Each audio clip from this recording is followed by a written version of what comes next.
सबको जय मसीह की। हम आप सबको परमेश्वर की मधुर और मीठी नाम से स्वागत करते हैं आज की आराधना की सभा में। मैं विश्वास करता हूं और मेरी ये आशा है कि आप लोग सब सुरक्षित हैं, परमेश्वर आपके संग और साथ है।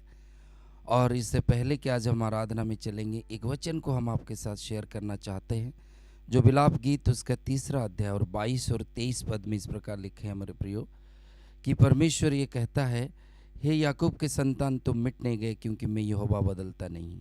प्रति भोर को उसकी करुणा हमारे जीवन में नई होती जाती है। बाइबल बताती है नई होती है, नहीं होती जाती है, यानी प्रति भोर को परमेश्वर अपनी करुणा से हमको और आपको भरता है। उसकी दया और करुणा है कि आज हम जीवितों के बीच में पाए जाते हैं, क्योंकि उसकी दया अमर है। और मैं विश्वास करता हूँ जब तक ये लॉकडाउन की स्थिति में हैं, जबकि ये परमेश्वर की ओर से कि हम लोग घर में बैठकर परमेश्वर की और नज़दीकी और करीबी में जाए, शायद इसलिए ये दिन परमेश्वर ने ठहराया था कि हम जो प्रति भोर को उसकी करुणा को कभी ना कभी ऐसे सोचते थे कि हमारे जो परमेश्वर है वो हमको करुणा दे देता है, दया करके छोड़ देता है। ऐसा नहीं है, लेकिन परमेश्वर का वचन कहता है कि प्रति भोर को उसकी करुणा हमारे जीवन में एक नई तरोताजगी को लेकर आता है और वो नई होती जाती है, यानी आप कहें तो वो रिन्यू होता है। इसलिए परमेश्वर के नाम का धन्यवाद करें। आइए हम इस गीत के द्वारा कुछ गीतों को गाकर परमेश्वर के नाम की महिमा और स्तुति करेंगे। हालेलुया।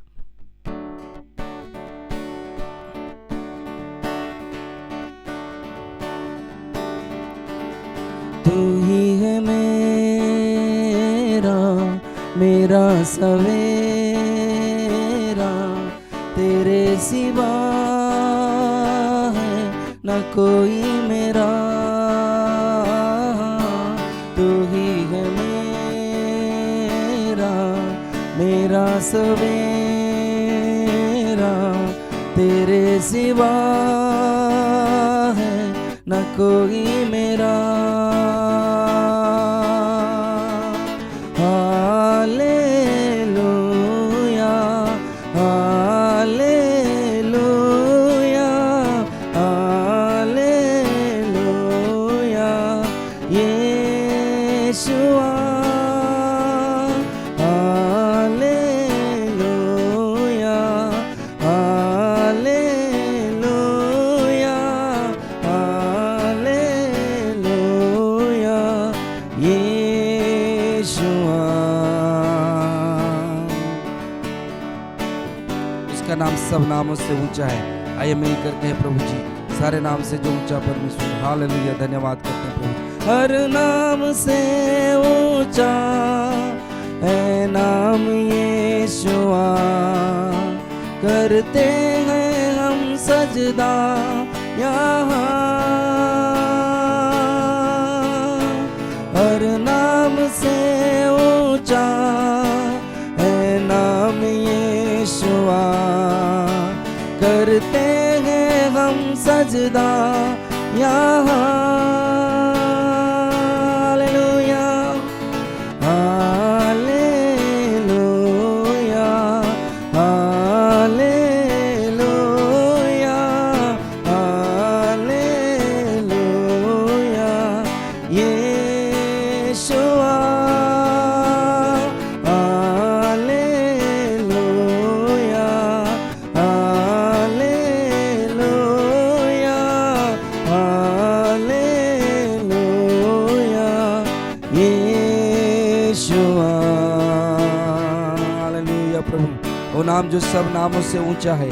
आइए उसके नाम की स्तुति और प्रशंसा करें। प्रभु जी कहे, प्रभु जी तेरा नाम सबसे ऊंचा है प्रभु। हालेलुया, धन्यवाद। सबसे ऊंचा है तेरा नाम, सबसे ऊंचा है यीशु नाम, सबसे ऊंचा है तेरा नाम। हालेलुया प्रभु, सबसे ऊंचा है यीशु नाम। हर पहाड़ों से हालेलुया, हर तूफानों से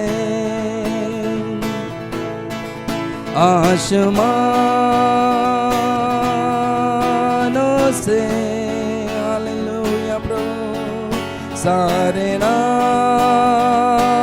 नामों से यीशु तेरा नाम हालेलुया प्रभु यीशु तेरा नाम हालेलुया वो तेरी स्तुति प्रशंसा हो तेरी हर पल महिमा हो तेरी स्तुति प्रशंसा हो तेरी हर पल महिमा हो तू अवर्णित है तू सुंदर है मेरा पहला पहला प्यार है तू अवर्णित है तू सुंदर है मेरा पहला पहला प्यार है तेरी स्तुति प्रशंसा हो तेरी हर पल महिमा हो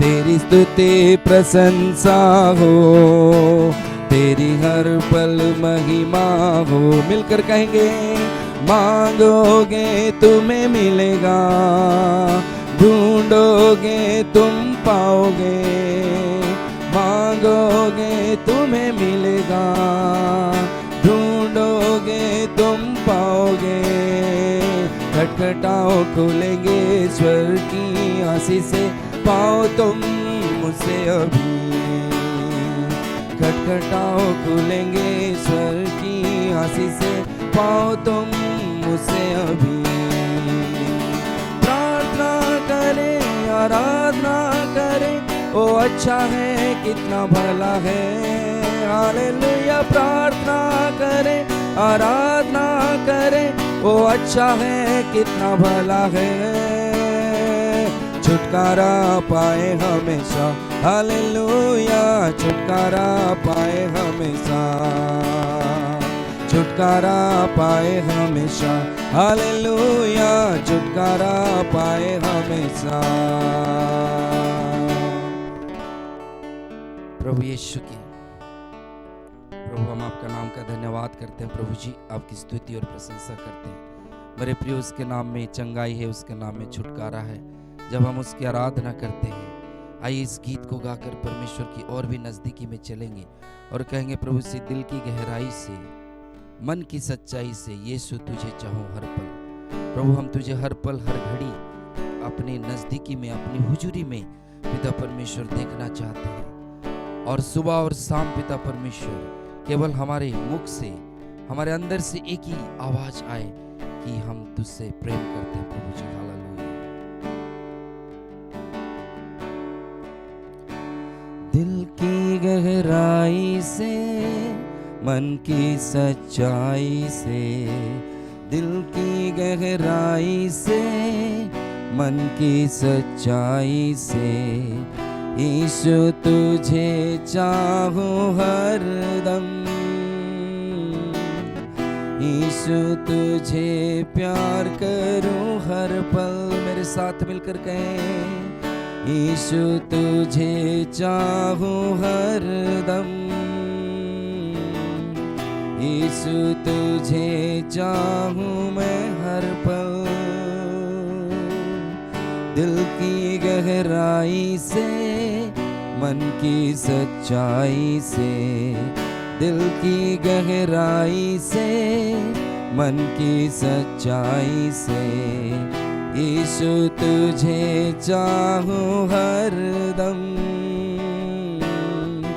यीशु तुझे प्यार करूं हर पल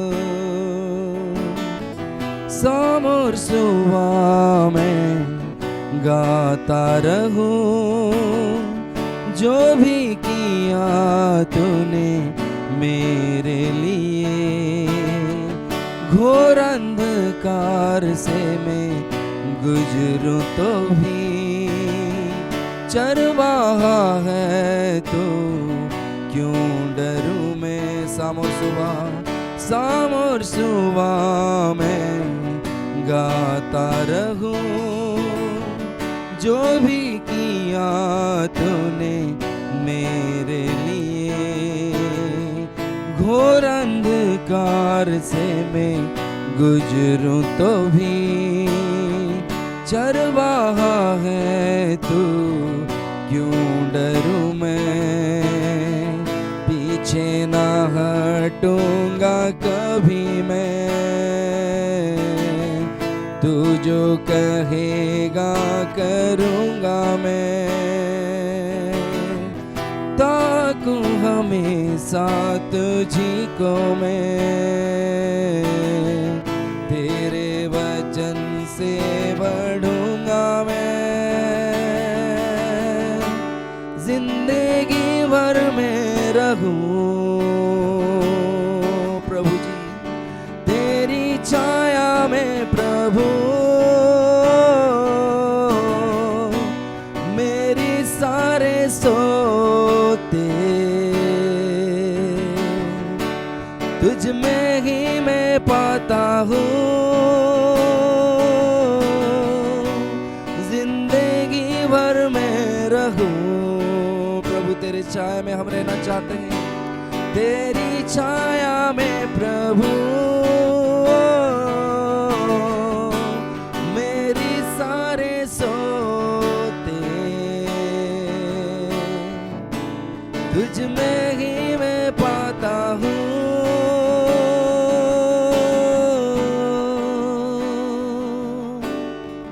शाम और सुबह मैं गाता रहूं, जो भी किया तूने मेरे लिए, घोर अंधकार से मैं गुजरूं तो भी चरवाहा है तू, क्यों डरूं मैं। प्रभु आप कहते हैं आप मेरा है प्रभु जी, हम आपके हैं पिता परमेश्वर, तेरे प्यार के लिए प्रभु जी हम आपका धन्यवाद करता हूँ, हम आपका धन्यवाद करते हैं प्रभु जी। आइए मेरे प्रियो मिलकर कहे प्रभु जी, तू कहता है कि मैं तेरा हूँ और तू मेरा है प्रभु जी, तेरा प्यार जो सागर से भी गहरा है प्रभु परमेश्वर, तू कभी हमसे ना मुंह मोड़ता है, तू कहता है ना मैं तुझे कभी छोड़ूंगा कभी त्यागूंगा। कहता है तू है मेरा साथ, मेरा तू ना छोड़ेगा, कहता है तू हूँ मैं तेरा, हाथ मेरा तू थामे रहेगा, कहता है तू है मेरा साथ, मेरा तू ना छोड़ेगा, कहता है तू हूँ मैं तेरा, हाथ मेरा तू थामे रहेगा, तेरा प्यार है सागर से भी गहरा, तेरा दिल करुणा से है भरा, तेरी नजर मुझ पर है सदा, तेरा नाम यहोवा मेरी है पनाह,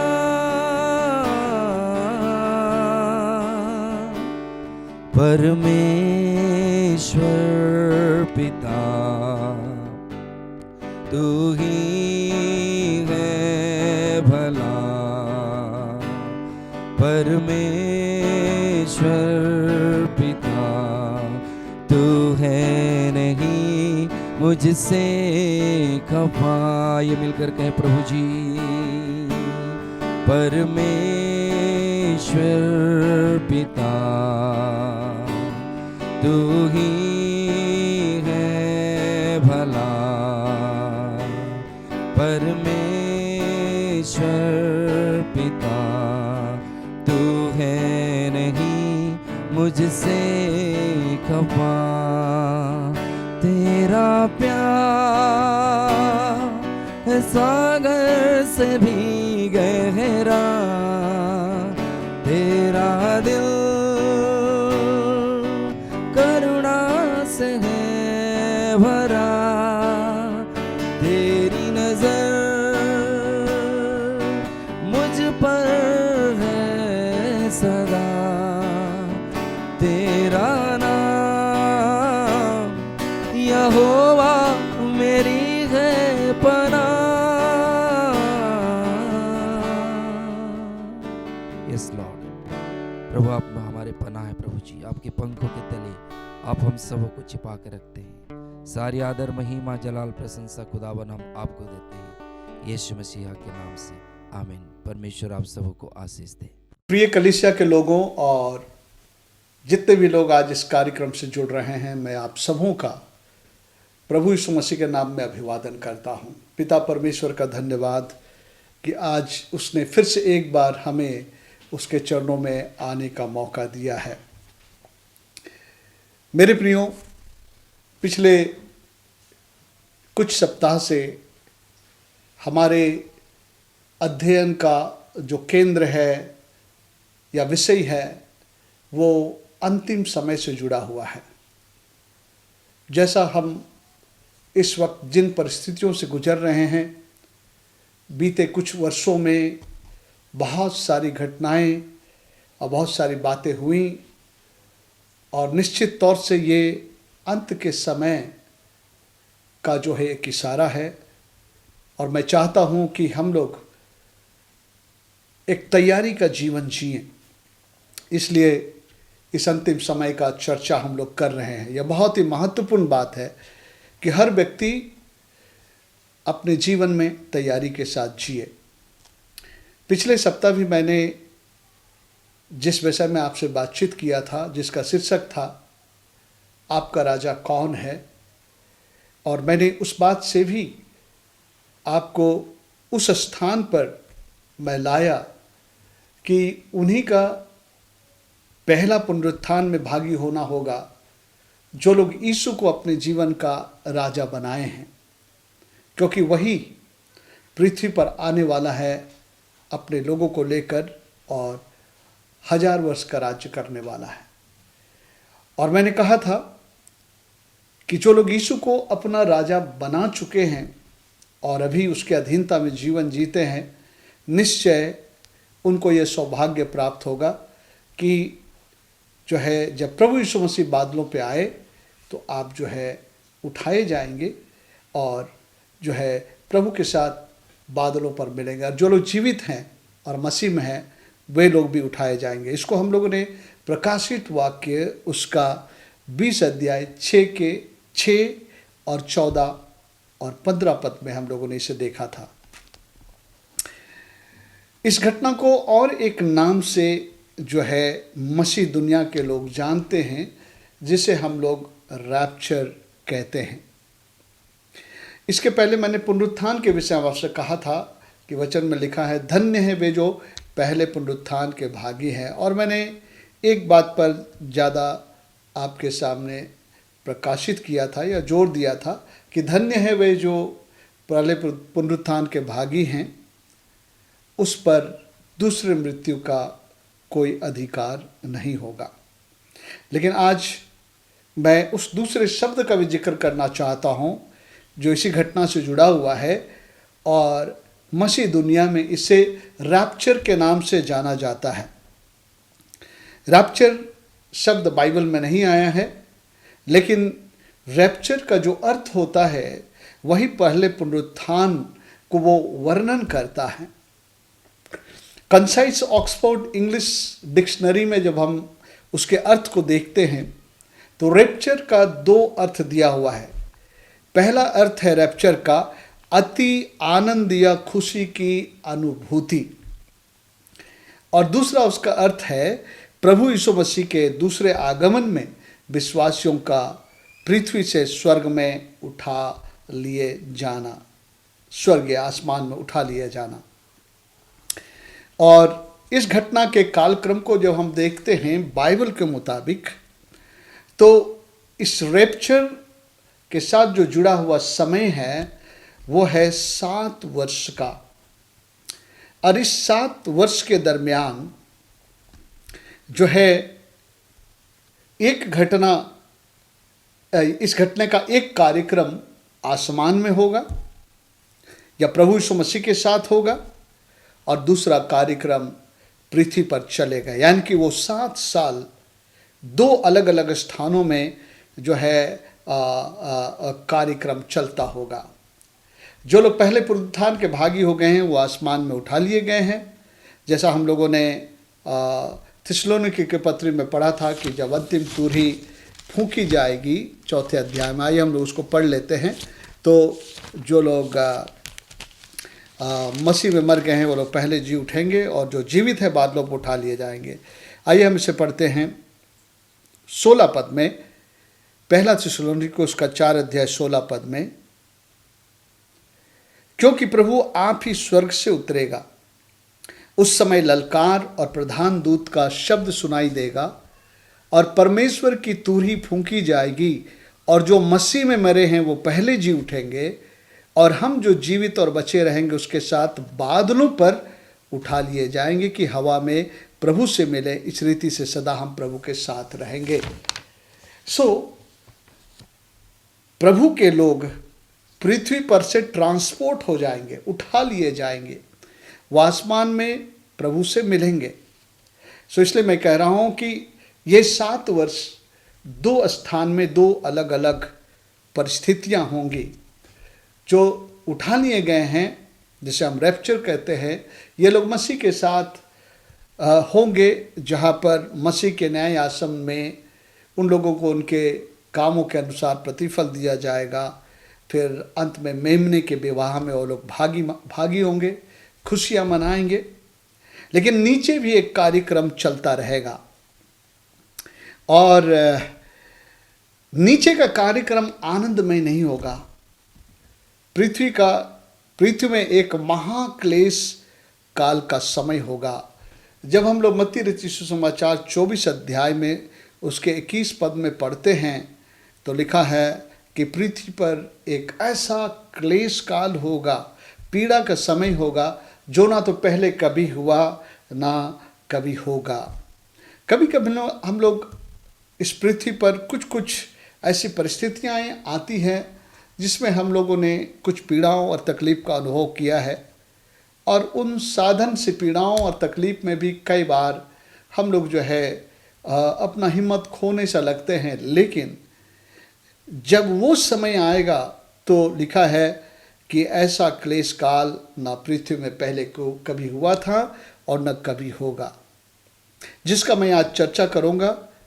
और मैं निश्चित हूँ कि उसको जान लेने के बाद इस घटना के महत्व को आप समझ जाएंगे कि रैप्चर क्यों प्रभु ने हमारे लिए रखा है, और आप पृथ्वी पर छूटना नहीं चाहेंगे, लेकिन जब मसीह आएंगे तो बादलों पर आप उठा लिए जाना चाहेंगे। मेरे प्रियो, इस रैप्चर का महत्व क्या है? मैंने जरूर आपको बताया था कि जो है दूसरी मृत्यु यानी आग की झील के भागीदार नहीं होंगे, लेकिन आज मैं उसको और भी खोल करके बताना चाहता हूँ क्यों प्रभु अपने लोगों को जो है उस परिस्थिति से हटा लेना चाहते। क्यों? ये इसलिए कि परमेश्वर आपसे प्यार करते, हमसे प्यार करते हैं, और उसकी दया अपार है अपने लोगों के लिए, और वो नहीं चाहते हैं कि उसके लोग किसी महाक्लेश काल में से होकर गुजरे। आइए हम लोग पढ़ेंगे पहले थिस्सलुनीके और उसका पहले थिस्सलुनीके पत्री और उसका 1 अध्याय और उसका 10 पद। उसमें ऐसा लिखा, ध्यान से सुनिए। थिस्सलुनीके की पत्री को पौलुस लिख रहा है, जो लोग प्रभु यीशु मसीह को ग्रहण कर लिए हैं उनको उत्साहित कर रहा है कि अब प्रभु में चलते रहे, प्रभु का बाट जोहते रहे, उसके आगमन के इंतजार में जीवन बिताएं। आइए सुने क्या लिखा है। और उसके पुत्र के स्वर्ग पर से आने की बाट जोहते रहो, जिसे उसने मरे हुओं में से जिलाया, अर्थात यीशु की, जो हमें आने वाले प्रकोप से बचाता है। ध्यान दीजिए, कहता है तुम स्वर्ग से प्रभु यीशु मसीह के आने की बाट जोहते रहो, जिसने मरेहों को जुलाया था। यीशु मसीह के बारे में कह रहा है। क्यों कह रहा बाट जोहते रहो?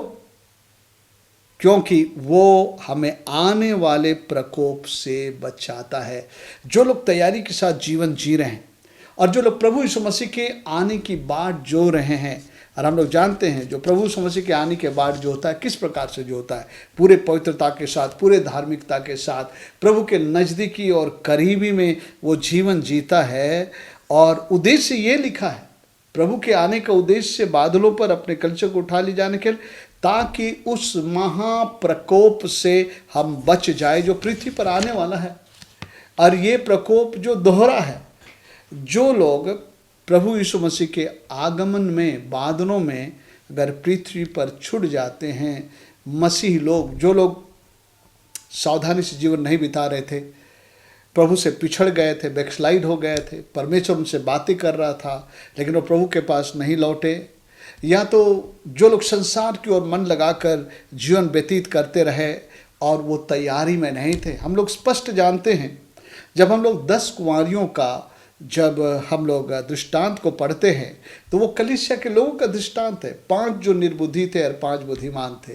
बुद्धिमान वो लोग थे जो लोग तैयारी का जीवन जी रहे थे, लेकिन निर्बुद्धि लोग वो लोग थे, सोच रहे थे अरे दुल्हा का आना अभी देर है, अभी कोई सूचना हमें नहीं मिली है, चलो हम लोग थोड़ा और सो लेते हैं, और वो अपने दूसरे बातों में मशगूल थे।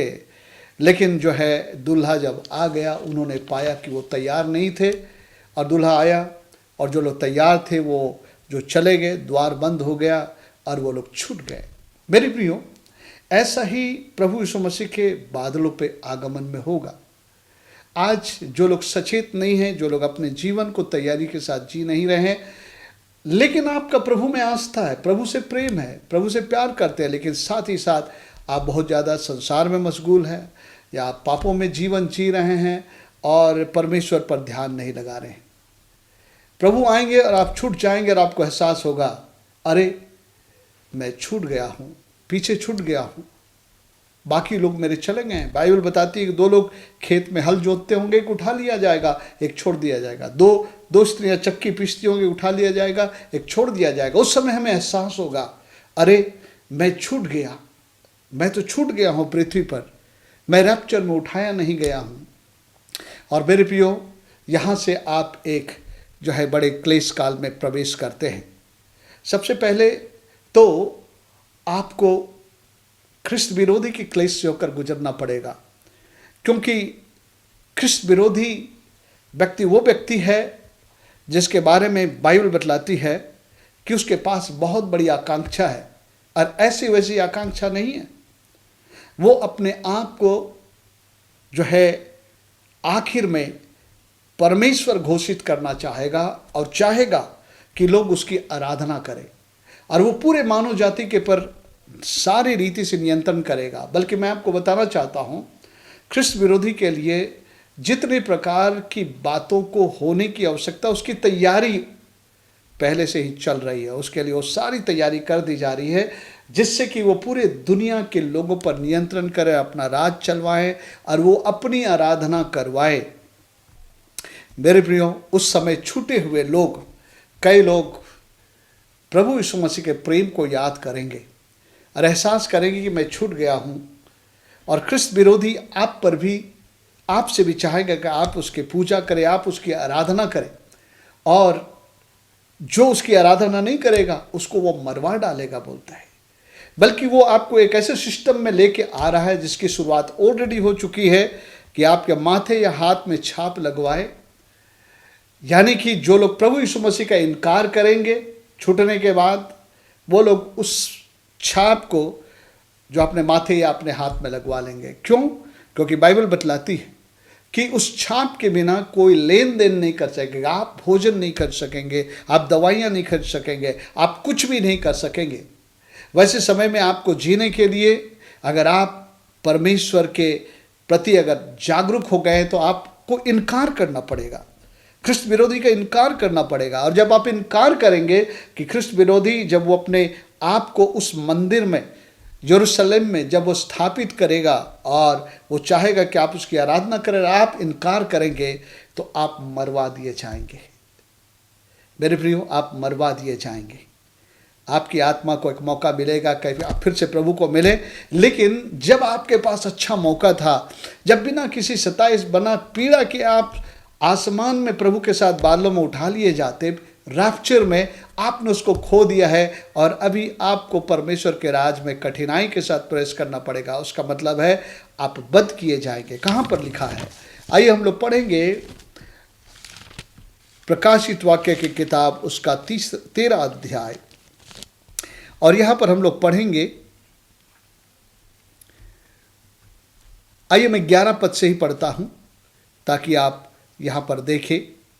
एक ख्रिस्त विरोधी होगा और उसका एक भविष्यवक्ता होगा जो लोगों से उसकी आराधना करवाएगा और वो चिन्ह चमत्कार करेगा। ओके, आइए पढ़ते 11 पद से। प्रकाशित वाक्य 13 अध्याय 11 पद। फिर मैंने एक और पशु को पृथ्वी पर से निकलता हुआ देखा। उसके मेमने के से 2 सिंग थे। वह अजगर के समान बोलता था। वह उस पहले पशु का सारा अधिकार उसके काम में। वो पहला पशु जो निकला था वो कौन था? ख्रिस्त विरोधी था। वह उस पहले पशु का सारा अधिकार उसके काम में लाता। कौन? ये दूसरा पशु जो एक भविष्यवक्ता है इसका, ख्रिस्त विरोधी का। आगे लिखता है, और पृथ्वी और उसके रहने वालों से उस पहले पशु की जिसका प्राण घातक घाव अच्छा हो गया था पूजा कराता था। वह बड़े बड़े चिन्ह दिखाता था और यहाँ तक कि मनुष्यों के सामने स्वर्ग से पृथ्वी पर आग बरसा देता था। उन चिन्हों के कारण जिन्हें उस पशु के सामने दिखाने के अधिकार उसे दिया गया था, वह पृथ्वी के रहने वालों को भरमाता था और पृथ्वी के रहने वालों से कहता था कि जिस पशु की तलवार लगी थी वह जी गया है, उसकी मूर्ति बनाओ। उसे उस पशु की मूर्ति में प्राण डालने का अधिकार दिया गया कि पशु की मूर्ति बोलने लगे, और जितने लोग उस पशु की मूर्ति की पूजा ना करें उन्हें वो मरवा डाले। उसने छोटे बड़े, धनी कंगाल, स्वतंत्र दास सबके दाहिने हाथ या उसके माथे पर एक छाप करा दी कि उसको छोड़ जिस पर छाप अर्थात उस पशु का नाम या उसके नाम का अंक हो, अन्य कोई लेन देन ना कर सके। ज्ञान इसी में है जिसे बुद्धि हो, वह इस पशु का अंक जोड़ ले, क्योंकि वह मनुष्य का अंक है और उसका अंक 666 है।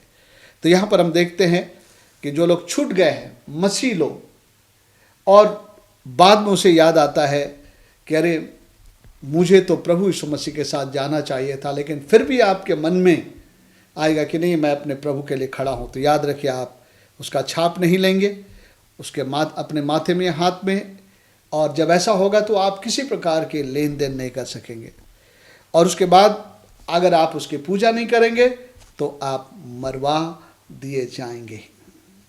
आपका शरीर घात हो जाएगा, लेकिन उस घड़ी भी आपकी आत्मा प्रभु के लिए खड़े रहने के लिए जो आप निर्णय लेते हैं, मर कर अपने शरीर में आप अपने आत्मा को बचाएंगे। मेरे प्रियो, ख्रिस्त विरोधी नाना किस्म से लोगों को प्रताड़ित करेगा, परेशान करेगा, खास करके प्रभु के लोगों को।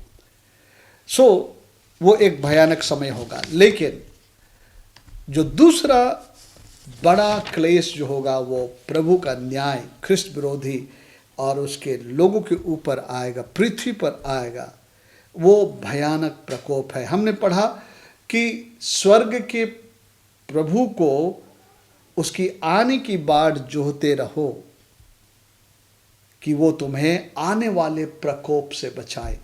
रैप्चर का उद्देश्य क्या था? रैप्चर का उद्देश्य था कि प्रभु के लोग, प्रभु से प्रेम करने वाले, प्रभु के पीछे चलने वाले, इस समय प्रभु के लिए दुख उठाने वाले लोग उस प्रकोप के समय को, उस महाक्लेश के समय को ना देखने पाए। मेरे प्रियो, जब हम लोग इसे अभी पढ़ेंगे, प्रकाशित वाक्य 6 अध्याय, 8 अध्याय, 9 अध्याय और 16 अध्याय में आपको उस भयानक प्रकोप का अंदाजा लगेगा।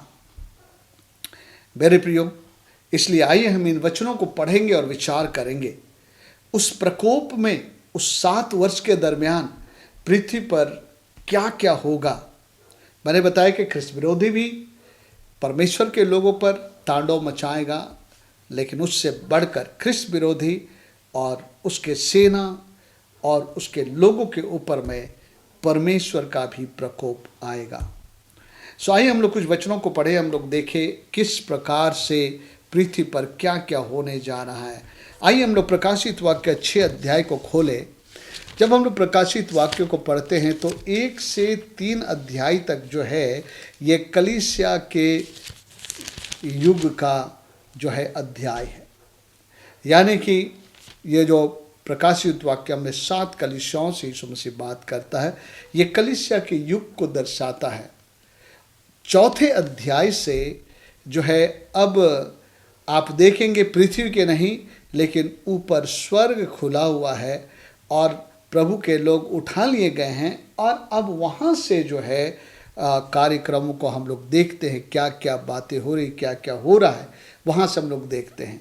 तो ये कलीसिया जो है उठा ली जाएंगी, जैसा हम लोगों ने पढ़ा कि अंतिम तुरही फूंकी जाएगी और कलीसिया बादलों में उठा ली जाएगी और मसीह के साथ मिलेंगे, लेकिन पृथ्वी पर क्लेश काल चलेगा। आइए हम लोग देखते हैं कि 6वें अध्याय से हम लोग देखते हैं क्लेश काल का आरंभ। 5वें अध्याय में हम लोग देखते हैं कि एक जो है पुस्तक है और उसको खोलने के लिए कोई नहीं है, लेकिन बाद में स्वर्गदूत प्रकट करता है कि यहाँ पर एक वध किया हुआ मेमना है जो इस जो है पुस्तक को खोल सकता है, उसके 7 मुहरों को खोल सकता है। वो यहूदा का सिंह है और वध किया हुआ मेमना है और इसको खोल सकता है। वहाँ से जो है ये किताब खुलती है, ये स्क्रोल खुलता है और यहाँ से हम लोग देखते हैं कि ये क्लेश काल के समय में होने वाली बातों को हम देखते हैं। आइए हम लोग पढ़ेंगे 6 अध्याय का 1 पद से पढ़ना शुरू करते हैं। फिर मैंने देखा कि मेमने ने उस 7 मुहरों में से एक को खोला और उन 4 प्राणियों में से एक का गर्जन का शब्द सुना। मैंने दृष्टि की और देखो एक श्वेत घोड़ा है और उसका सवार धनुष लिए हुए है और उसे एक मुकुट दिया गया है और वह जय करता हुआ निकला और भी जय प्राप्त करने लगा। ये दूसरा पद जो है ये एक शासक के बारे में कह रहा है कि देखो एक श्वेत घोड़ा है और उसका सवार धनुष लिए हुए है। मेरे प्रियो, ख्रिस्त विरोधी के मुंह से तलवार निकलता है और वो वचन है, लेकिन यहाँ पर हम देखते हैं इसके हाथ में एक धनुष लिए हुए है और उसे एक मुकुट दिया गया। उसका मतलब उसके पास मुकुट नहीं है, वो राजा नहीं है, लेकिन उसको दिया गया और वो जय करता हुआ निकला कि और भी जय प्राप्त करे। अभी वो ख्रिस्त विरोधी का प्रगटीकरण हो चुका है पृथ्वी पर। हम लोगों ने देखा था पिछले समय में कि वो पाप का पुरुष तब इस पृथ्वी पर पूरी रीति से प्रकट हो पाएगा जब कलीसिया उठा ली जाएगी। दूसरे थिस्सलुनीकियों के पत्री में हम लोगों ने देखा था उसको। तीसरा पद में लिखता है, जब उसने दूसरी मोहर खोली तो मैंने दूसरे प्राणी को यह कहते सुना, आ। फिर एक और घोड़ा निकला जो लाल रंग का था। उसके सवार को यह अधिकार दिया गया कि पृथ्वी पर से मेल उठा ले ताकि लोग एक दूसरे का वध करे और उसे एक बड़ी तलवार दी गई। एक लाल रंग का घोड़ा और उसका सवार, उसे अधिकार दिया कि पृथ्वी पर से मेल उठा ले ताकि लोग एक दूसरे का वध करे और उसे एक बड़ी तलवार दी गई। मेल उठ जाएगा और अगर मेल उठ जाएगा आपस में लोग लड़ेंगे, आपस में एक दूसरे की हत्या करेंगे, छोटी छोटी बातों में लोग एक दूसरे को मार डालेंगे। आप कल्पना कीजिए कि आप जहाँ रह रहे हैं वहाँ आस पड़ोस सभी लोगों का मेल आपस में जो है हट जाए और वो आपस में एक दूसरे को जब भी देखे एक दूसरे को मार डालने की ताक में रहे तो हमारा जीना मुश्किल हो जाएगा। मेरे प्रियो, प्रकाशित वाक्य 6 का 5 और 6 पद में हम देखते हैं जब उसमें यह लिखा है कि पृथ्वी पर बड़ा अकाल पड़ेगा, भारी अकाल पड़ेगा। यानी खाने पीने की वस्तुओं की कमी हो जाएगी, लोग मोहताज हो जाएंगे। लिखा है, जब उसने तीसरी मुहर खोली तो मैंने तीसरे प्राणी को ये कहते हुए सुना, आ। मैंने दृष्टि की और देखो, एक काला घोड़ा है और उसके सवार के हाथ में एक तराजू है। और मैंने उन 4 प्राणियों के बीच में से एक शब्द यह कहते सुना, दिनार का सेर भर गेहूं और दिनार का 3 सेर जौ, पर तेल और दाखरस की हानि ना करना। दिनार का 1 सेर जौ, आज दिनार की कीमत कम से कम 200 रुपये है। सोचिए, 200 रुपये की 1 सेर आपको जो है गेहूं मिलेगा। ये कितनी बड़ी अकाल और कितनी बड़ी महंगाई होगी। आज थोड़ी बहुत जो है महंगाई के कारण हम लोग जो है परेशान हो जाते हैं। तो आप सोचिए कि ऐसा महंगाई, अकाल इतना पड़े कि महंगाई इतना पड़ जाए कि लोगों के पास खरीदने के लिए पैसे भी ना रह सके। उस दशा में आपकी क्या स्थिति होगी। आइए आगे देखते हैं प्रकाशित वाक्य 6 अध्याय का 7 और 8 पद। इस समय क्या होगा? तलवार, अकाल, मरी और वन पशुओं के द्वारा 1/4 लोग पृथ्वी के मर जाएंगे। इसके दरमियान, इस क्लेश काल के दरमियान सुनिए क्या लिखा है, मैं पढ़ता हूं।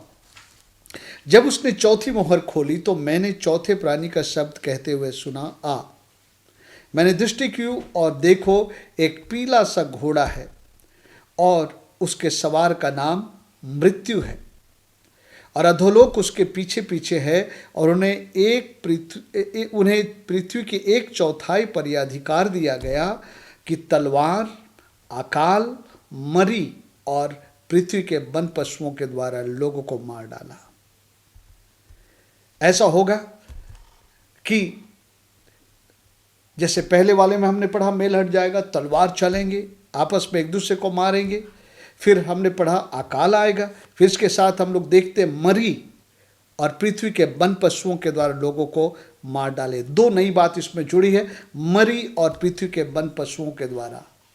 अभी इस घड़ी हम लोग एक मरी से गुजर रहे हैं। मेरे प्रियो, आप सोच सकते हैं सारा दुनिया जो है इस मरी से जो है डरा हुआ, सहमा हुआ है। देश घबराया हुआ है। देश के प्रधानों का जो है नींद उड़ गया है कि वो कैसे अपने देश को बचाए, और जितनी भी कठोर जो है उनको निर्णय लेना पड़ रहा है वो निर्णय वो ले रहे हैं। और आप समझ सकते हैं कि उस समय की मरी वो तो ऐसा मरी होगा कि वो और भी भयानक होगा। वन पशुओं के द्वारा लोग मारे जाएंगे। तो लिखा है कि कितने लोग, पृथ्वी के 1/4 जो है लोग जो है मारे जाएंगे। आज हम लोग रोज टीवी पर देखते हैं कितने लोग कोरोना से मर रहे हैं, कितना हमारे देश में आज बढ़ा है, कितने लोग मर गए, कितने लोग अच्छे हो रहे हैं। लेकिन मेरे प्रियो, उस समय ऐसा होगा कि जिस पर कोई नियंत्रण नहीं हो पाएगा। अभी तो बहुत सारी कोशिशें करके कुछ नियंत्रण किया जा रहा है, लेकिन जब परमेश्वर का प्रकोप आएगा उस नियंत्रण को कोई नहीं रोक पाएगा। और ये प्रकोप परमेश्वर ख्रिस्त विरोधी और उसके लोगों के ऊपर ला रहा है। और याद रखें, अगर आप भी प्रभु के बिना पीछे चले हुए छूट गए हैं, आपने ख्रिस्त विरोधी का जो है वो छाप ले लिया अपने माथे में, आपके साथ भी ये गुजरेगा। पांचवी मोहर को छोड़ देते हैं क्योंकि ये पीड़ा से संबंधित, हमारी पीड़ा से संबंधित नहीं है। लेकिन जो हम लोग देखते हैं 7वीं और हम लोग अगले बात को देखते हैं। प्रकाशित वाक्य 6 अध्याय 12 से 17 पद। उस पर ऐसा लिखा है, सुनिए इसको, सुनिए क्या लिखा है। जब उसने 6वीं मोहर खोली तो मैंने देखा कि एक बड़ा भूकंप हुआ। मेरे प्रियो, कई देशों ने कई बड़े भूकंप देखे हैं, शहर के शहर जो है गिर गया है। शायद हम लोग ऐसे भयानक भूकंप अब तक नहीं देखे हैं।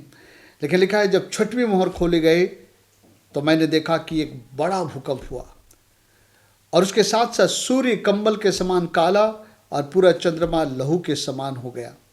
आकाश के तारे पृथ्वी पर गिर पड़े, जैसे बड़ी आंधी से हिलाकर अंजीर के पेड़ से कच्चे फल झड़ते हैं। आकाश ऐसे सरक गया जैसा पत्र लपेटने से सरक जाता है और हर एक पहाड़ और टापू अपने स्थान से टल गए।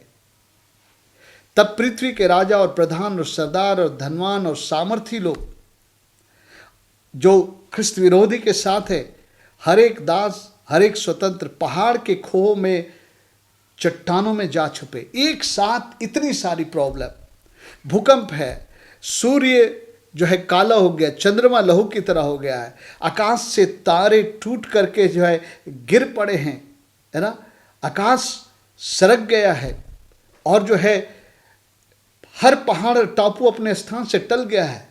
ऐसा भूकंप कि जो है जमीन फट गए है और जो है टापू भी जो है समुद्र के नीचे डूब गया है। अचानक एक दिन आप देखेंगे अंडमान निकोबार के सारे टापू जल के नीचे समा गए हैं और लोग डर से भाग रहे हैं, पहाड़ों के खो में जा रहे हैं और वो चट्टान से कह रहे हैं हम पर गिर पड़ो, ये परिस्थिति हम देख नहीं सकते हैं, हमारी जान ले लो। और कहते हैं उसके मुंह से जो सिंहासन पर बैठा है और मेमने के प्रकोप से छिपा लो।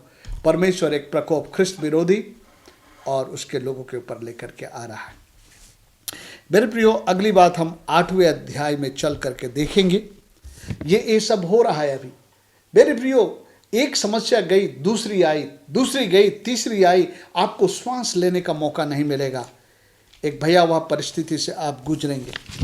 अगली बात हम लोग देखते हैं प्रकाशित वाक्य 8 अध्याय 7 पद।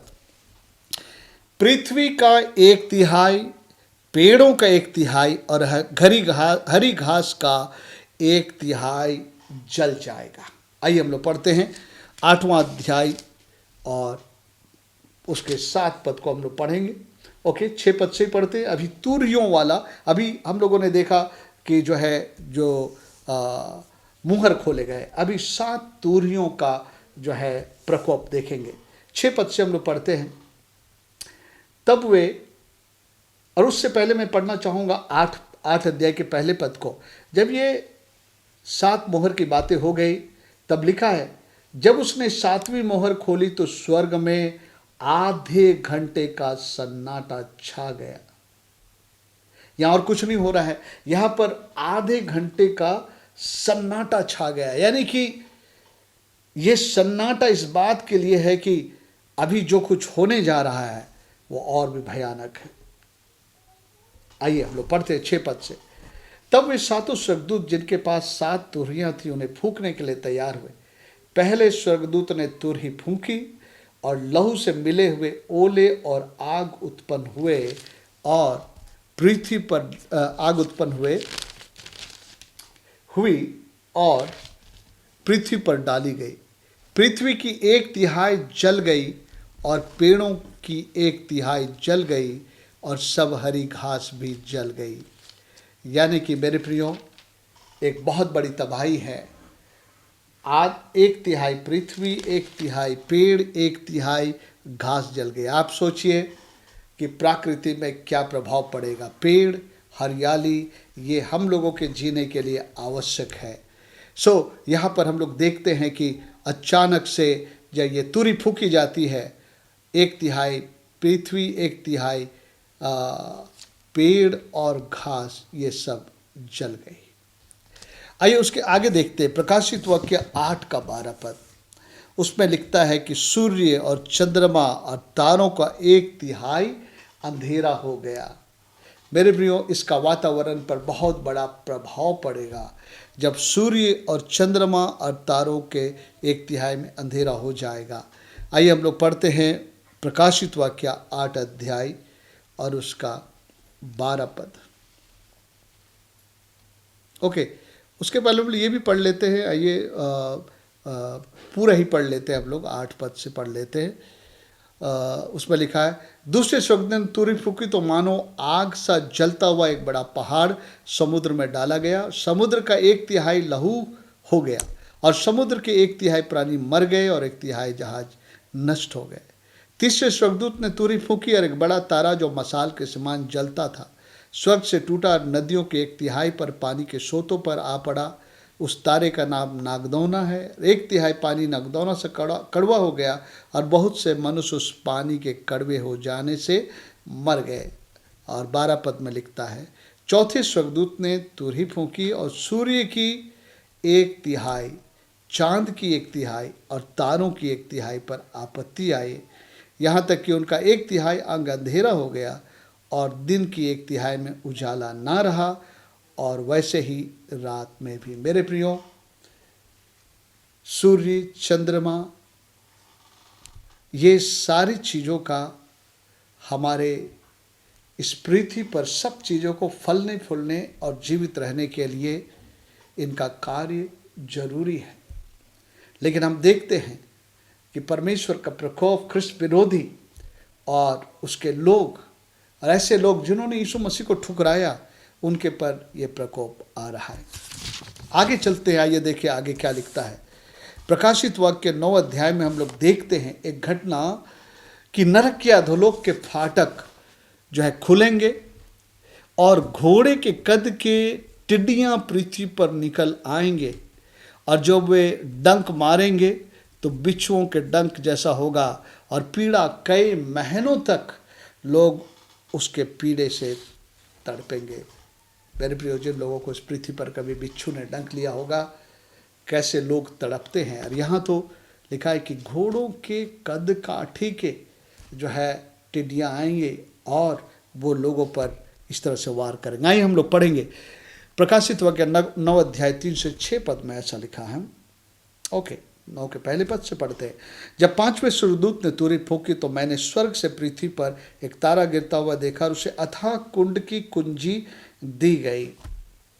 उस अथाह कुंड को खोला और कुंड में से बड़ी भट्टी का सा धुआं उठा, और कुंड के धुएं से सूर्य और वायु अंधकारमय हो गया। उस धुएं में से पृथ्वी पर टिड्डियां निकली और उन्हें पृथ्वी के बिच्छुओं की सी शक्ति दी गई। उनसे कहा गया कि ना पृथ्वी की घास को, ना किसी हरियाली को, ना किसी पेड़ को हानि पहुंचाए, केवल उन मनुष्यों को हानि पहुंचाए जिनके माथे पर परमेश्वर की मुहर नहीं है, जिनके माथे पर परमेश्वर का मुहर नहीं है। आइए 7वें अध्याय को हम पढ़ेंगे। यहाँ पर जो है लिखा है, पर एक दर्शन है यहाँ पर। 7वां अध्याय 1 पद से पढ़ते हैं। इसके बाद मैंने पृथ्वी के चारों कोनों पर 4 स्वर्गदूत खड़े देखे। वे पृथ्वी के चारों हवाओं को थामे हुए थे, ताकि पृथ्वी या समुद्र या किसी पेड़ पर हवा ना चले। फिर मैंने एक और स्वर्गदूत को जीवते परमेश्वर की मुहर लिए हुए पूरब से ऊपर की ओर आते देखा। उसने उन 4 स्वर्गदूतों से, जिन्हें पृथ्वी और समुद्र की हानि करने का अधिकार दिया था, ऊंचे शब्द से पुकार कर कहा, जब तक हम अपने परमेश्वर के दासों के माथे पर मुहर ना लगा दे, तब तक पृथ्वी और समुद्र और पेड़ों की हानि ना पहुंचाना। मेरे प्रियो, ये इस्राएली लोग उस समय हैं, उनके माथों पर ये जो है 1,44,000 लोगों पर ये जो है जो परमेश्वर ने अपना मुहर लगाया है। और यहाँ हम लोगों ने पढ़ा कि 4 पद में उनसे कहा गया था कि ना पृथ्वी की घास, ना किसी हरियाली को, ना किसी पेड़ को हानि पहुंचाए, केवल उन मनुष्यों को हानि पहुंचाए जिनके माथे पर परमेश्वर का मुहर नहीं है। जिनके माथे पर परमेश्वर का मुहर नहीं है, उन्हीं पर जो है प्रहार करो। 5 पद में लिखता है, उन्हें लोगों को मार डालने का तो नहीं, पर 5 महीने तक पीड़ा देने का अधिकार दिया गया है। कभी कभी पृथ्वी के जो बिच्छू हैं, जब डंक मारते हैं, काली बिच्छू, जो पहाड़ी बिच्छू, लोग उससे मर भी जाते हैं। लेकिन यहाँ पर मरने नहीं दिया जाएगा, उसके डंक की पीड़ा से तड़पते रहने दिया जाएगा। लिखा है, उन्हें लोगों को मार डालने का तो नहीं, पर 5 महीने तक पीड़ा देने का अधिकार दिया गया। और उसकी पीड़ा ऐसी थी जैसे बिच्छू के डंक मारने से मनुष्य को होती है। उन दिनों में मनुष्य मृत्यु को ढूंढेंगे और ना पाएंगे, और मरने की लालसा करेंगे और मृत्यु उनसे भागेगी। देख रहे हैं कैसी जो भयावह स्थिति पृथ्वी पर होगी। और जो लोग छूट गए हैं, जो ख्रिस्त विरोधियों के पीछे नहीं चलना चाहेंगे, ख्रिस्त विरोधियों में मरवा डालेगा। लेकिन जो लोग ख्रिस्त के विरोधी के अनुयायी हैं, उसके लोग हैं, उन पर यह प्रकोप चलता रहेगा। आइए आगे हम लोग और एक बात देखें। प्रकाशित वाक्य 14 का 20 पद। अब तृतीय विश्व युद्ध होने जैसी दशा पृथ्वी पर होगी, क्योंकि बहुत सारे देश के लोगों को, सेनाओं को ख्रिस्त विरोधी इकट्ठा करेगा परमेश्वर के लोगों से लड़ने के लिए। और इसको हम लोग हरम गिदोन की लड़ाई कहते हैं। जो हरम गिदोन जो इजराइल घाटी में है, वहाँ पर एक बड़ी लड़ाई होगी, क्योंकि वो अपनी सेना को लेकर के आएगा, लोगों को लेकर के आएगा प्रभु और उसके लोगों से लड़ने के लिए। और वहाँ ऐसी भारी लड़ाई होगी कि लिखा है कि जो लहू बहेगा वो घोड़ों के लगाम तक पहुँच जाएगा। आप कल्पना कीजिए, कम से कम 4-5 फीट जो है वो लहू बहेगी, इतने लहू बहेगा कि घोड़ों के लगाम तक वो आ जाएगा। आप कल्पना कर सकते हैं कि कैसा युद्ध होगा। आज तक ऐसा युद्ध नहीं हुआ है। आइए हम लोग पढ़ते हैं प्रकाशित वाक्य उसका 14 अध्याय, और हम लोग 20 पद को पढ़ेंगे। प्रकाशित वाक्य 14 अध्याय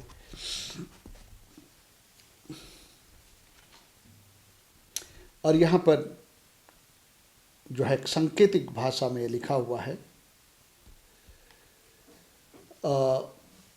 18 पद से हम लोग पढ़ लेते हैं। फिर एक और स्वर्गदूत जिसे आग पर अधिकार था वेदी में से निकला, और जिसके पास चोखा हंसुआ था, उसने ऊंचे शब्द से कहा, अपना चोखा हंसुआ लगाकर पृथ्वी की दाखलता के गुच्छे काट ले, क्योंकि उसकी दाख पक चुकी है। यहाँ पर 2 बार हंसुआ लगाने की बात करते हैं। एक हंसुआ है जो है लौनी कर, क्योंकि लौने का समय आ गया है और पृथ्वी की खेती पक चुकी है। उसका जब हम लोग पढ़ते हैं 14 पद से पढ़ते हैं, मैंने दृष्टि की और देखो एक उजला बादल है, उस बादल पर मनुष्य के पुत्र सरीखा कोई बैठा, जिसके सिर पर सोने का मुकुट और हाथ में चोखा हंसुआ है। फिर एक और स्वर्गदूत ने मंदिर में से निकलकर उससे जो बादल पर बैठा था बड़े शब्द से पुकार कर कहा, अपना हंसुआ लगाकर लौनी कर, क्योंकि लौने का समय आ गया है, इसलिए कि पृथ्वी की खेती पक चुकी है। अतः जो बादल पर बैठा था उसने पृथ्वी पर अपना हंसुआ लगाया, पृथ्वी के लौनी की। मेरे प्रियो, ये हंसुआ लगाना और ये दूसरा हंसुआ लगाना अलग है। मेरे प्रियो, उस समय जो यहूदी लोग थे उनका उद्धार होगा, 1,44,000 लोग। और हम लोग जानते हैं वो 2 गवाह प्रचार करेंगे, और उस समय जो है बहुत सारे लोग सुसमाचार को सुनेंगे, ग्रहण करेंगे, और यहूदी लोग बचाए जाएंगे। ये एक लौनी है। और दूसरा लौनी जो है हम देखते हैं, ये सुनिए ध्यान से। फिर एक और स्वर्गदूत 18वां, जिसे आग पर अधिकार था, वेदी में से निकला, और जिसके पास चोखा हंसुआ था, उसने ऊंचे शब्द से कहा, अपना चोखा हंसुआ लगाकर पृथ्वी की दाखलता के गुच्छे काट ले, क्योंकि उसकी दाख पक चुकी है। यहाँ पर पृथ्वी की खेती कहता है, लेकिन यह कहता है पृथ्वी के दाख लता के गुच्छे काट ले, क्योंकि उसकी दाख पक चुकी है। तब उस स्वर्गदूत ने पृथ्वी पर अपना हंसुआ लगाया और पृथ्वी के दाख लता का फल काट कर अपने परमेश्वर के प्रकोप के बड़े रसकुंड में डाल दिया। ये उसकी सेना है, ख्रिस्त विरोधी उसकी सेना है। बोलता है उसके परमेश्वर काट कर अपने परमेश्वर के प्रकोप के बड़े रसकुंड में डाल दिया, और नगर के बाहर उस रसकुंड में दाख रौंदे गए, और रसकुंड में से इतना लहू निकला कि घोड़ों के लगामों तक पहुंचा और 100 कोस तक बह गया। ये जो ख्रिस्त विरोधी और दुनिया के कोने कोने से जो है मल्टीनेशनल ये जो है अपने मिलिट्रीज को लेकर के आएगा इस्राएल के विरुद्ध में लड़ने के समय में जो है, तब जो है ये बात होगी, और इतना बड़ा जो है एक जो है लोगों का मरना होगा। अगली बात हम लोग देखते हैं कि प्रकाशित वाक्य 16 अध्याय 2 से 11 पद में, 16 अध्याय 2 से लेकर 11 पद तक में, कि ऐसे फोड़ों से लोग ग्रसित हो जाएंगे, ना उठ पाएंगे, ना बैठ पाएंगे, ना सो पाएंगे, और सभी जल स्रोत लहू बन जाएंगे। और लोग प्यासे ही मर जाएंगे। हम लोगों को जब छोटा मोटा फोड़ा हो जाता है हम कितने दिक्कत में हो जाते हैं, कई बार परेशान हम हो जाते हैं। लेकिन अगर सारे शरीर में ऐसे फोड़े निकल आए जो असहनीय हो तो कैसा समय होगा। अगर जल हमें प्यास लगे और हम पीने के लिए किसी भी जल स्रोत में जाएं और वहाँ हमें लहू दिखाई दे तो हम जल पी नहीं पाएंगे और प्यासे मर जाएंगे। आइए हम लोग पढ़ते हैं। देखिए ये वो क्लेश काल का समय है, परमेश्वर का प्रकोप पृथ्वी पर है। कैसा है सुनिए, 16 अध्याय को हम पढ़ते हैं। अतः पहले स्वर्गदूत ने जाकर अपना कटोरा पृथ्वी पर उंडेल दिया। यहाँ पर कटोरा वाला जो है प्रकोप आ रहा है। तब उन मनुष्यों के जिन पर पशु की छाप थी और जो उनकी मूर्ति की पूजा करते थे, एक प्रकार का बुरा और दुखदाई फोड़ा निकला। अगर आपने ख्रिस्त विरोधी का छाप ले लिया अपने माथे पर, अपने हाथ में, तो याद रखिए आपको भी ये दिन देखना पड़ेगा। एक प्रकार का बुरा और दुखदाई फोड़ा निकला। दूसरे स्वर्गदूत ने अपना कटोरा समुद्र पर उंडेल दिया और वह मरे हुए मनुष्य में लहू जैसा बन गया। वह मरे हुए मनुष्य के लहू जैसा बन गया और समुद्र का हर जीवधारी मर गया। तीसरे स्वर्गदूत ने अपना कटोरा नदियों और पानी के स्रोतों पर उंडेल दिया और वे लहू बन गए। तब मैंने पानी के स्वर्गदूत को यह कहते सुना, हे पवित्र जो है और जो था, तू न्यायी है और तूने यह न्याय किया है। परमेश्वर न्याय कर रहा है क्योंकि उन्होंने पवित्र लोगों और भविष्यवक्ता का लहू बहाया था और तूने उन्हें लहू पिलाया क्योंकि वो इसी योग्य। आज बहुत सारे प्रभु के भविष्यवक्ताओं को पुराने समय में मार दिया गया, इस नए समय भी प्रभु के सेवकों को मारा जा रहा है, उनका लहू बहाया जा रहा है। और ऐसे समय में, उस प्रकोप के समय में जो है ऐसे होगा। आइए हम लोग देखते हैं 8वें पद में, चौथे स्वर्गदूत ने अपना कटोरा सूर्य पर उंडेल दिया, उसे मनुष्यों को आग से, इसको छोड़ देते हैं हम लोग यहाँ, इसको हम लोग आगे देख लेंगे। सो यहाँ पर हम देखते हैं कि फोड़े, असहनीय फोड़े और जल के सारे स्रोत जो है लहू हो जाएंगे। आप क्या पीछिएगा, उस पीड़ा में ना उठ सकेंगे, बैठ सकेंगे, ना सो सकेंगे। आइए हम लोग देखते हैं 16 के 8 पद में लिखा है, ऐसी तपन सूर्य में होगी जो सबको झुलसा कर रख देगी और एक प्रकार से लोग जल जाएंगे। मेरे प्रियो, आइए हम लोग पढ़ते, इसमें लिखा है, चौथे स्वर्गदूत ने अपना कटोरा सूर्य पर उंडेल दिया और उसे मनुष्यों को आग से झुलसा देने का अधिकार दिया। मनुष्य बड़ी तपन से झुलस गए और परमेश्वर के नाम की, जिसे इन विपत्तियों पर अधिकार है, निंदा की, पर उसकी महिमा करने के लिए मन ना फिराया। इस कटोरा के उंडेले जाते साथ जो है सूर्य में इतनी तपन आई कि लोग उससे झुलस गए। मेरे प्रियो, आज 45, 46, 47, 48 डिग्री पे आने के बाद हमारी हालत खराब होती है। तो जब परमेश्वर ऐसी तपन देगा कि हम झुलस जाएंगे तो हमारी हालत क्या होगी। सावधान, इस दिन के लिए पृथ्वी पर रहने की कोशिश ना करें। अभी हमारे पास समय है कि हम पहले पुनरुत्थान के भागी हो जाने के लिए, रैप्चर के लिए हम तैयारी करें। अगली बात हम देखते हैं प्रकाशित वाक्य 16 अध्याय 18 पद में। एक भयानक भूकंप होगा और समुद्र के टापू भी गायब हो जाएंगे, इमारत गिर जाएंगे और लोग उसके नीचे दब जाएंगे, ऐसा लिखा है। हम लोग पढ़ते प्रकाशित वाक्य 16 अध्याय 18 पद। 17 पद से ही पढ़ लेते हैं। 7वें स्वर्गदूत ने अपना कटोरा हवा पर उंडेल दिया और मंदिर के सिंहासन से यह बड़ा शब्द हुआ, हो चुका। फिर बिजलियां चमकी और शब्द और गर्जन हुए और एक ऐसा बड़ा भूकंप आया कि जब से मनुष्य की उत्पत्ति पृथ्वी पर हुई तब से ऐसा बड़ा भूकंप कभी ना आया था।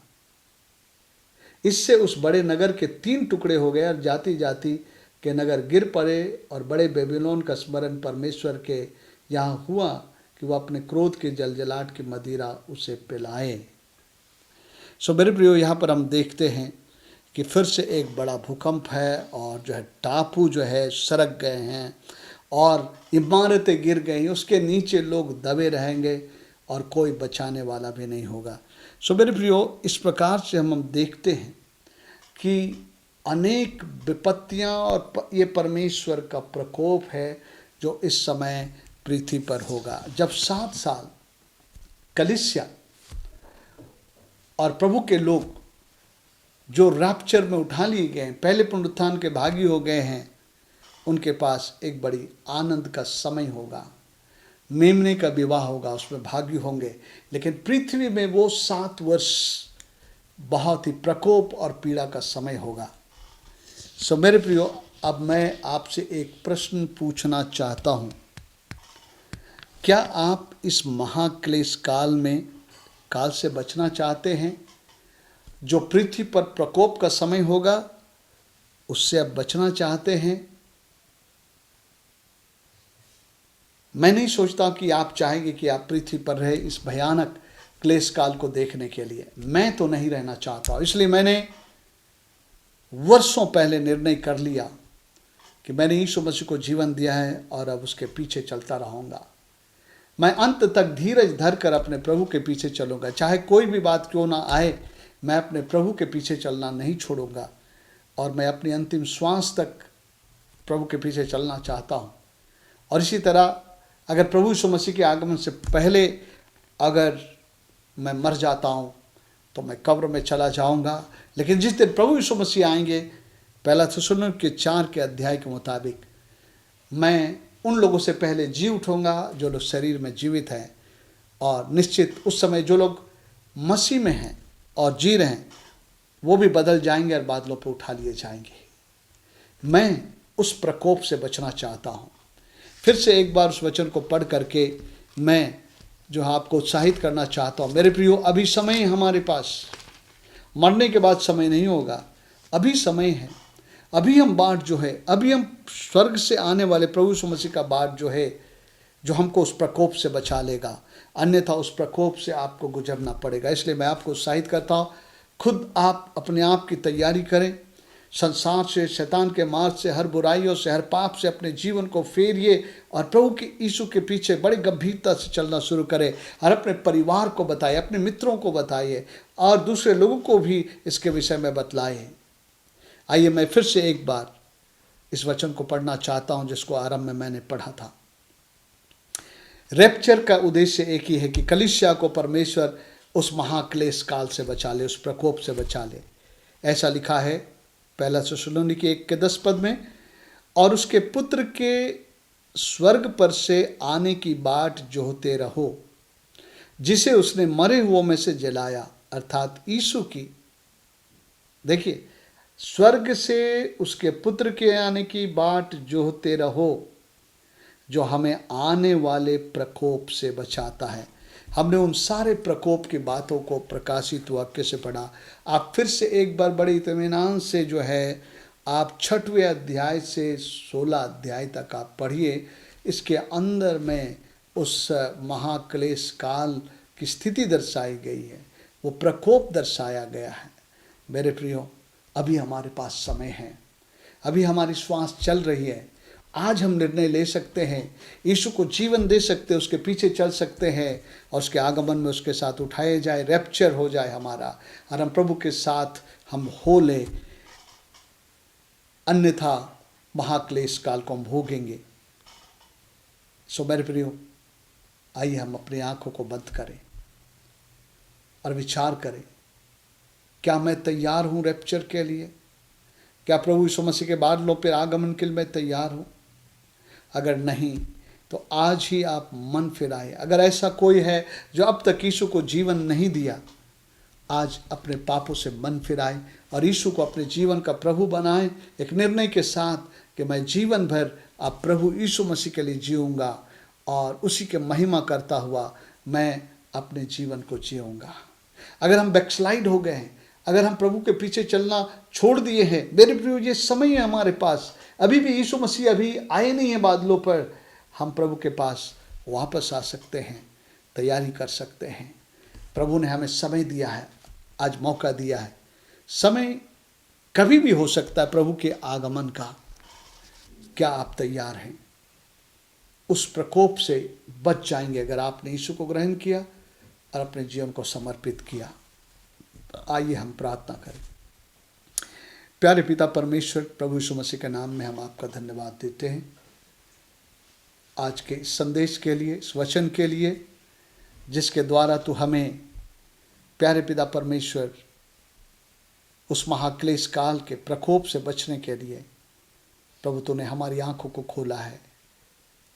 आज मैं प्रार्थना करता हूँ स्वयं के लिए और कलीसिया के लिए और उन तमाम लोगों के लिए जो आज इस संदेश को सुन रहे हैं, खास करके उनके लिए जिन्होंने अब तक आपको जीवन नहीं दिया है। आज ही सभी लोग मन फिराए, अपना जीवन आपको सौंपे और आपके पीछे चलने पाए। पवित्र आत्मा हम सबों की सहायता कर और मदद कर। ये प्रार्थना यीशु मसीह के नाम में मांगता हूँ, सुनिए और दया से ग्रहण करिए, वापस मानिए। आमेन।